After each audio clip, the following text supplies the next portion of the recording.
Une fragile banderole pour dire la colère. La fermeture de l'usine a été annoncée à ses représentants du personnel jeudi par visioconférence. C'est violent, c'est violent, hein.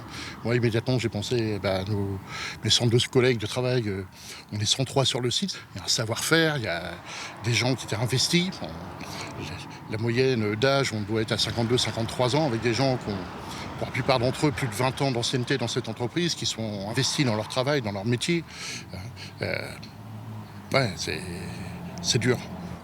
Jointe par téléphone, la direction de l'usine justifie cette délocalisation par la hausse des prix des matières premières et de l'énergie, qui générerait un coût du moteur 25 à 50% plus cher que dans d'autres pays.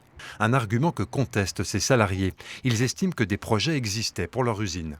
Il y a des savoir-faire uniques en conception et en fabrication de moteurs électriques. Notamment, on a travaillé au développement du moteur électrique avec la société Renault. Et on les a aidés à développer le moteur électrique. Et nous, notre savoir-faire va s'en aller. Dans les années 60, l'usine produisait des millions de moteurs et embauchait plus de 600 salariés.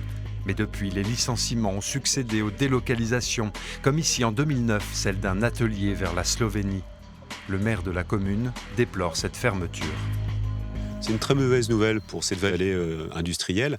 En l'espace de moins de 10 ans, on a perdu 400 emplois industriels.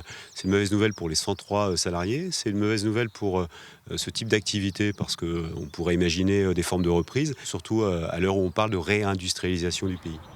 L'élu a alerté le ministre de l'Industrie de cette délocalisation annoncée. Les salariés ne se font pas beaucoup d'illusions. Le démantèlement de l'usine est prévu pour la mi-novembre.